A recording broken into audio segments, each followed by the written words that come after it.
Mahanadi சீரியலோட upcoming promo. இதுல வந்து நம்ம காவேரிக்கு லைட்டா காய்ச்ச அடிக்கிற மாதிரி வருது. இப்ப நம்ம கங்காவ போய் காவேரிய தொட்டு பார்க்கறதுக்காக போறாங்க. ஆனா குமரனோட அப்பா, அம்மா இருந்துகிட்டு, "நீ போய் அவள தொடாத. அவளுக்கு காய்ச்ச அடிக்குது. உனக்கும் வந்துரும். நீ வேற புள்ள தச்சியா இருக்க." அப்படின்னு காவேரி கிட்ட போகக்கூடாதுன்னு சொல்லிடுறாங்க. இப்ப காவேரி என்ன செய்றாங்க, எனக்கு உடம்பு சரியாகுற வரைக்கும் யாரும் என் கூட வரக்கூடாது." அப்படின்னு சொல்லிட்டு விஜய் ஒரு இடத்துல இருந்தாப்ல இல்லையா? ஒரு வீட்ல பக்கத்துல இருந்தாப்ல இல்லையா? அந்த போர்ஷன்ல போய் நம்ம காவேரி படுத்துக்கிறாங்க.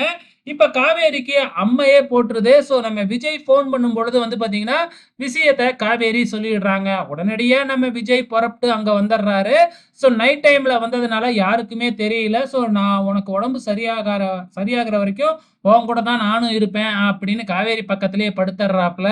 அசந்து தூங்கிடுறாங்க. மறுநாள் காலையில வந்து பார்த்தீங்கன்னா, காவேரியோட அம்மா கதவ தட்டி ஓ கூப்பிடுறாங்க. நம்ம விஜய் தூக்க கலக்கத்துல போய் டக்குன்னு கதவ தொறந்துடுறாரு. நல்ல வேளை அவங்க திரும்பி நின்றுருக்காங்க. விஜய பார்க்கல. உடனடியா சுதாரிச்சுக்கிட்டு கதவுக்கு பின்னாடி போய் விஜய் ஒளிஞ்சுக்கிறாப்ல.